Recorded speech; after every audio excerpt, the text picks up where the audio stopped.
Cerita novel romantis. Rahasia dalam sebuah pernikahan. Bab 22. Masa ngidam. Aileen seketika terdiam saat Kak Din berkata bahwa sang Dedi memintanya untuk selalu mendampingi. Sebab selama ini memang seperti itu.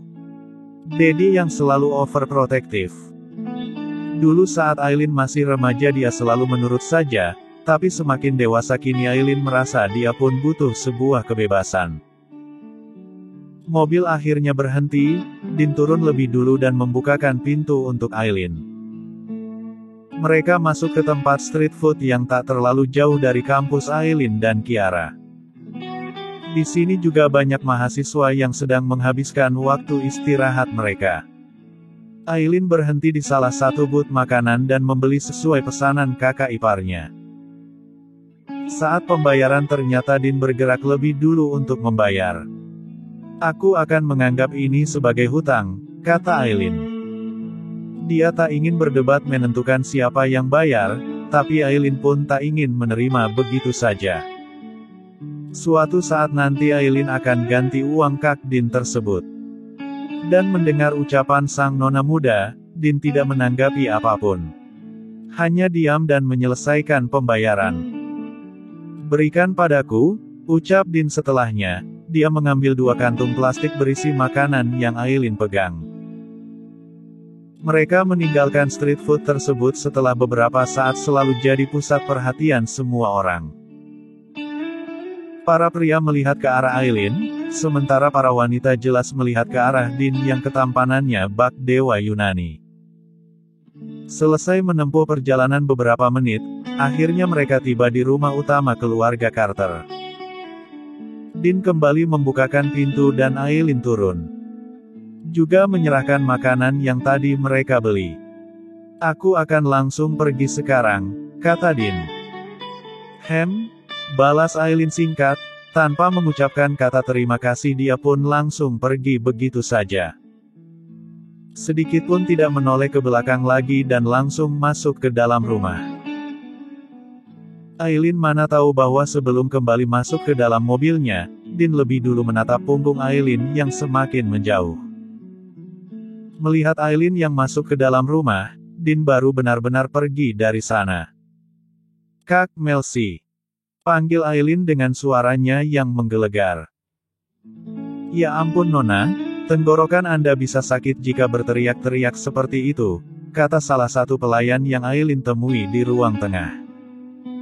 Di mana Kak Melsi, Bi? Apa di kamarnya? Tanya Aileen pula. Belum sempat pelayan itu menjawab, Melsi sudah lebih dulu keluar dari arah dapur. Ai. Panggil Melsi dengan manja, hanya Melsi yang memanggil Aileen dengan sebutan Ai seperti itu. Ini makanannya Kak, selamat menikmati, ucap Aileen, bicara sesuai yang diajarkan oleh sang adik. Banyak sekali. Terima kasih Ai, ini masih hangat lagi. Ayo kita makan sama-sama, ajak Melsi, dia bahkan langsung menarik tangan sang adik ipar untuk menuju dapur. Di sana juga sudah ada Mom Farasi. Sebelumnya Melsi dan Mom Farasi sudah hendak makan siang bersama. Siapa sangka bahwa Aileen telah pulang juga. Kamu sudah pulang sayang? Tanya Mom Farasi ketika anaknya itu sedang mencuci tangan di wastafel. Iya Mom, dosen pembimbingku tidak bisa ditemui, balas Aileen apa adanya, kini kuliahnya sudah di masa-masa akhir. Aileen hanya tinggal melaksanakan ujian akhir dan bisa diwisuda tahun ini juga. Sabar ya, mungkin besok bisa ketemu. Iya Mom, balas Aileen. Selesai mencuci tangan dia ikut duduk di meja makan bersama sang kakak ipar. Sini aku suapi, pinta Melsi pada sang adik dan Aileen langsung membuka mulutnya untuk menerima suapan itu. Melsi pun bersyukur sekali dia ada di tengah-tengah keluarga ini. Suapi aku juga Ai, pinta Melsi kemudian. Kak Melsi manja, kesal Aileen. Tapi dia tetap menyuapi kakak iparnya tersebut. Jam 3 sore Ghazali menyelesaikan rapatnya di rumah sakit. Sepanjang rapat itu berlangsung, tatapan semua orang selalu tertuju ke arah kuku-kuku jarinya yang cantik. Harley bahkan sampai geli sendiri saat melihat kuku sahabatnya tersebut. "Aku tidak menyangka Melcy bisa merubahmu sebanyak ini," kata Harley setelah mereka berdua lebih dulu meninggalkan ruang rapat. Dokter-dokter yang lain belum berani beranjak sebelum sang pemimpin pergi lebih dulu. Ghazali tidak menjawabi ucapan Harley tersebut, dia malah tersenyum dengan lebar. Tapi senyumnya tersebut tidak dia berikan kepada Harley. Ghazali tersenyum karena membayangkan sang istri. "Lihatlah, sekarang kamu lebih banyak tersenyum seperti orang aneh," ucap Harley lagi. "Aku tidak akan kembali ke ruangan, aku akan langsung pulang," kata Ghazali. Akhirnya buka suara dan langsung pamit begitu saja. "Astaga," balas Harley. Andai dia yang menikah dengan Melcy mungkin hidupnya akan jungkir balik seperti Ghazali. Merasakan kebahagiaan yang tak pernah dia bayangkan. Di ujung koridor mereka berpisah, Harley menuju ke ruangannya dan Ghazali keluar hendak pulang ke rumah. "Sayang, aku pulang sekarang," tulis Ghazali dalam pesan singkat yang dia kirimkan pada sang istri. "Aku akan menunggumu sayang," balas Melcy, cepat sekali saat dia membalas pesan tersebut. Sebab sejak tadi Melcy memang selalu menunggu kabar dari sang suami. Semenjak hamil, Melcy memang tidak ingin ditinggal pergi, hawanya ingin selalu berada dekat dengan suaminya tersebut. Tak sampai 30 menit, Ghazali akhirnya tiba di rumah utama. Melcy juga langsung menyambut ketika seorang pelayan memberitahunya bahwa Tuan Ghazali telah tiba. "Sayang," panggil Melcy dan sedikit berlari menghampiri sang suami. Ghazali jadi ikut mempercepat langkah pula agar bisa lebih cepat menjangkau sang istri. Mereka langsung saling mendekap saat itu juga. "Jangan lari-lari Melcy, aku mohon," pinta Ghazali. "Maaf Kak, aku sudah tidak sabar ingin dekap karena itulah berlari. Tapi jika jatuh akan bahaya untuk anak kita." Iya, kan aku sudah minta maaf," balas Melcy, jadi sedih sendiri. Sebab sang suami lebih mencemaskan anak mereka dibanding keselamatannya. Entahlah pemikiran seperti itu mendadak muncul dan membuatnya sedih. Perubahan raut wajah Melcy sontak membuat Ghazali cemas. Buru-buru dia berpikir apakah ada yang salah dari kata-katanya barusan. Untunglah Ghazali langsung memahami di mana letak kesalahannya, sebab dia hanya mencemaskan anak mereka tapi tidak mencemaskan Melcy juga. "Aku tidak ingin kamu sampai sakit jika jatuh sayang," ucap Ghazali buru-buru, juga langsung menangkup wajah sang istri dan mengecup bibir Melcy lembut. Kali ini Melcy tersenyum lagi, bersyukur karena Ghazali tidak hanya mencintai anaknya, tapi juga mencintai dirinya. "Lihat kuku-kukuku, masih bagus kan?" tanya Ghazali, dia menunjukkan kuteknya yang tidak tergores sedikit pun. Melcy melihatnya dengan bangga. "Mana kukumu sayang?" tanya Ghazali lagi, lalu mengambil tangan sang istri dan dia lihat kutek yang terpasang di sana.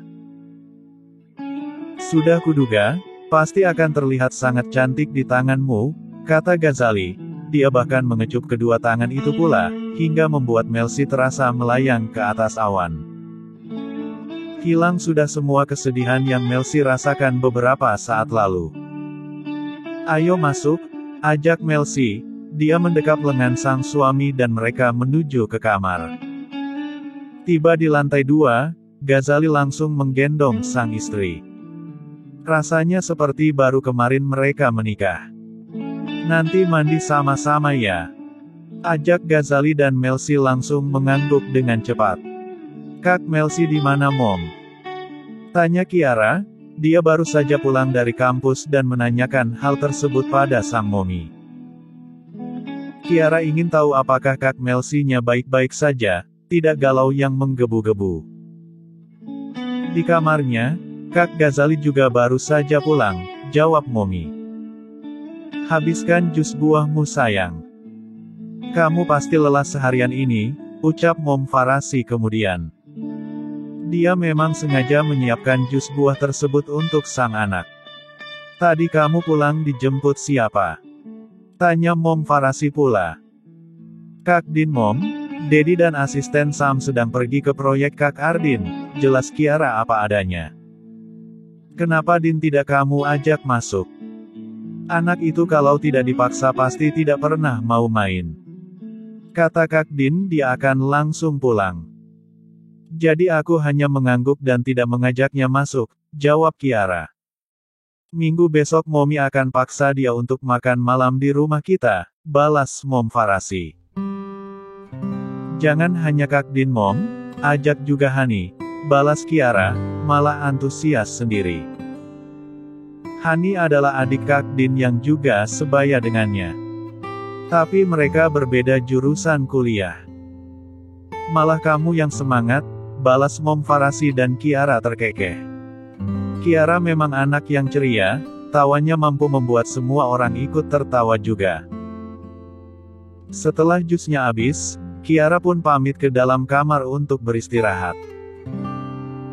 Tapi tiba di lantai 2 Kiara malah teringat akan Kak Melsi, jadi ingin bertemu lebih dulu sebelum masuk ke kamarnya sendiri.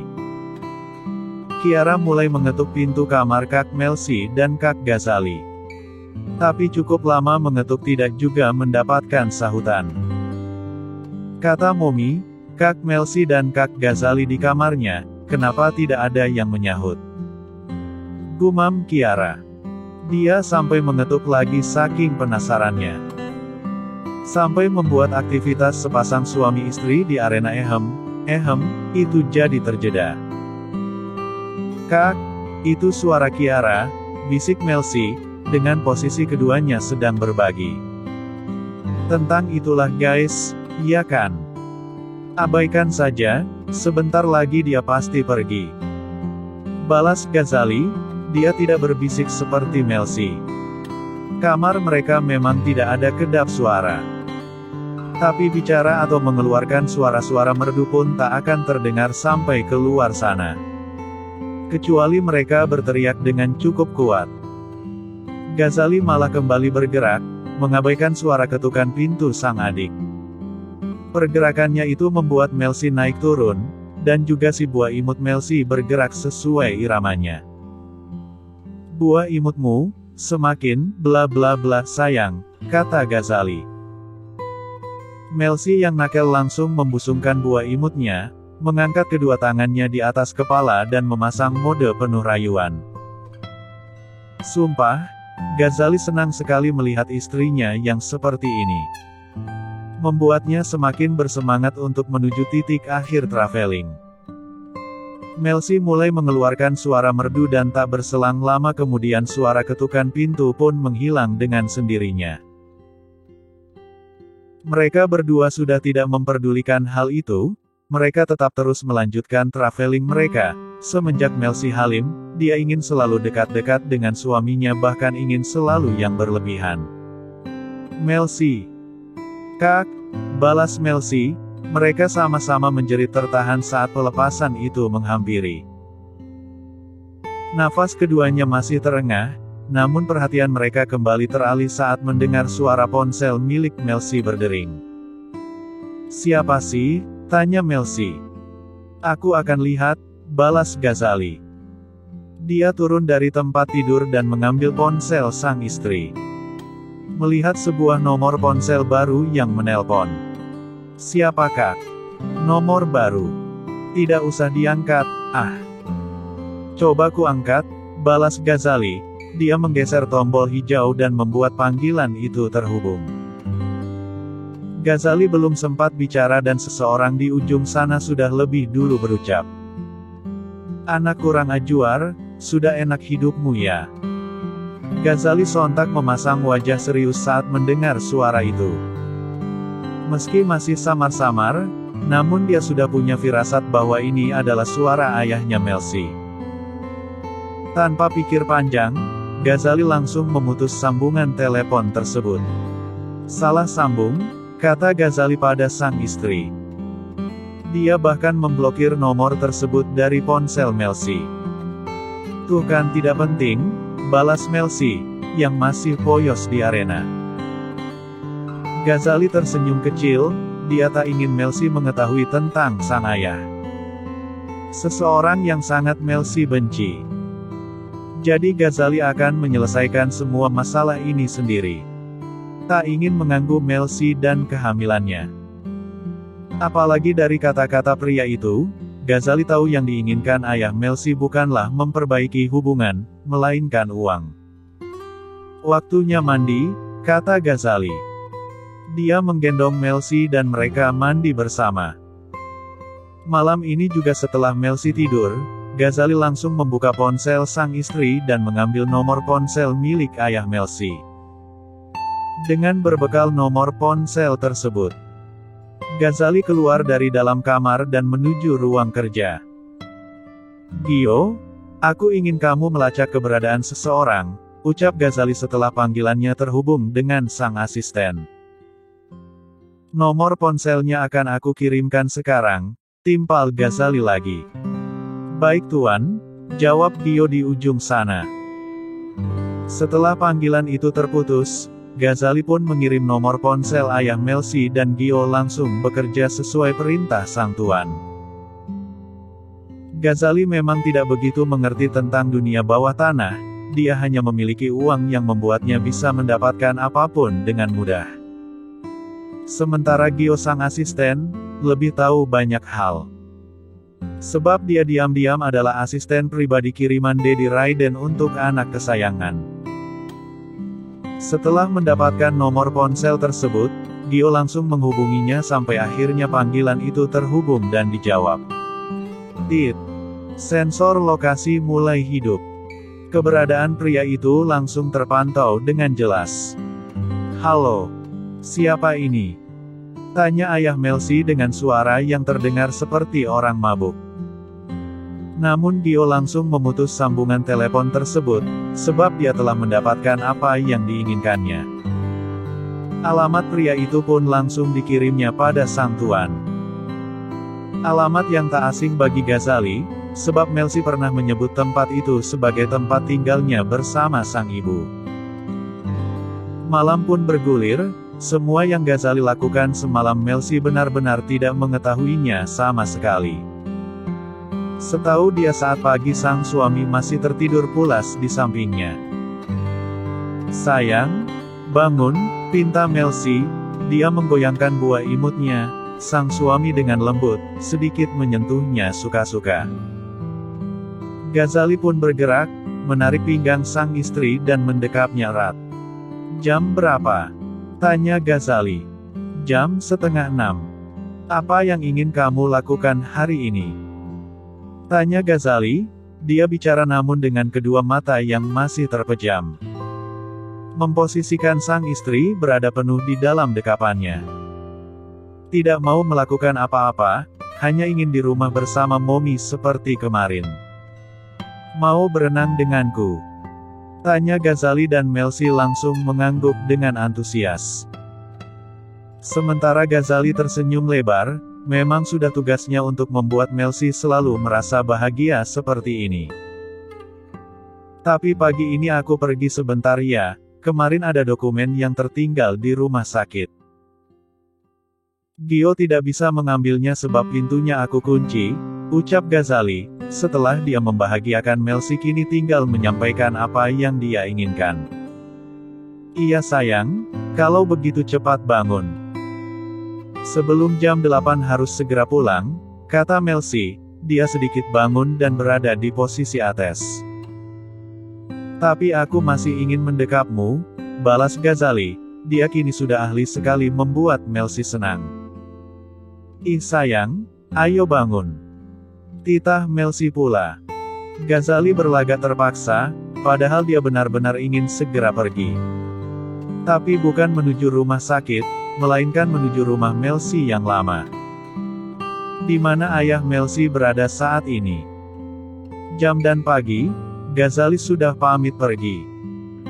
Di tengah jalan dia bertemu dengan Gio dan dua anak buah yang Gio bawa. Menempuh perjalanan beberapa menit dan akhirnya mereka tiba di tempat tujuan. Rumah yang nampak lusuh, dedaunan kering menghiasi halaman rumah tersebut. Tempat ini seperti tak terpakai lagi, tapi lampu di dalam rumah itu masih menyala. Tanpa pikir panjang Ghazali pun mengetuk pintu rumah tersebut. Tok tok tok. Lanjut ke bab 23.